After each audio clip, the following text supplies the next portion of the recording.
Margaret woke and rubbed her eyes. Another long day. She rose quietly from bed and went straight to tend to her children early school day. Breakfast to cook and lunches to pack. After sending them off with hurried kisses and a warm goodbye to her husband, she turned back to a house full of laundry dishes and never-ending chores. She had never gone to college, though she had been a bright student. She stayed home instead, caring for her father when illness struck him down. Her mother had died when Margaret was still young, and as the eldest, she took it upon herself to raise her siblings. When the time came for her to chase her own dreams, she let them go, so her siblings could pursue theirs. She worked at the local diner, kept the family together, took care of her father until his final days, and then life simply continued. She stayed at the diner, stuck in a rhythm that wasn't hers until she met Jim. Jim was a magnet. People noticed him the moment he walked into a room. Confidence seemed to flow effortlessly from him, warm and bright as sunlight. Even after years of marriage, Margaret still didn't understand why a man like Jim had chosen her, a quiet, timid, a reserved woman who blended into the background far more easily than she commanded it. On the days she saw him weighed down by work, she felt helpless. She wished she could do more. She told herself she wasn't enough, not supportive enough, not clever enough, not strong enough. So she poured herself into the things she could control, caring for her children, tending the house, keeping life steady. She saw the way her children looked at Jim with admiration. To them, he was a man who could fix anything, solve any problem.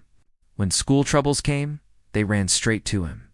And Margaret wondered if what she gave would ever be enough. But from Jim's vantage point, Margaret was extraordinary. When he first learned what she had sacrificed, her youth, her dreams, her education, to care for her father and siblings, he was humbled. Her quiet strength, the way she minimized sacrifices that would have broken others, captivated him. She was beautiful, yes, but it was her resilience that made him fall in love, even now. When stress tightened his shoulders, just sharing a silent morning coffee with Margaret was enough. Her eyes, soft and steady, told him that he was not alone, that she would stand with him no matter the weight he carried. Jim didn't just love her, he needed her. Her children, though young, understood her worth too. They had watched her hurry between chores, attend every school play, yes, even the awkward, mediocre ones. She generally explains their father's absences when work pulled him away. When they were sick, she sat at their bedside through the night and still rose before dawn to keep the household running. They didn't know how she managed it.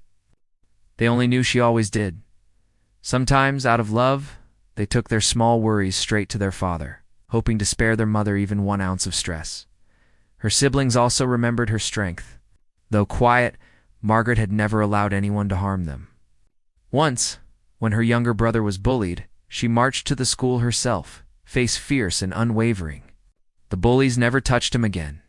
Jim, her children, and her siblings all shared the same wish, that Margaret could see herself through their eyes. How loved and how needed she is by them. Every time they tried to praise her, she seemed only to grow sadder, as though she believed their words were empty.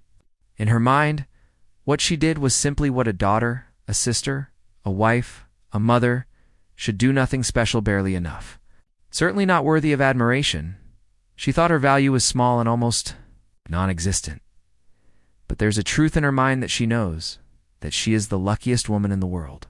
She is happy, and she loved her family, fiercely and endlessly. Even if she didn't always feel worthy, that love she'll have is the very thing that made her irreplaceable.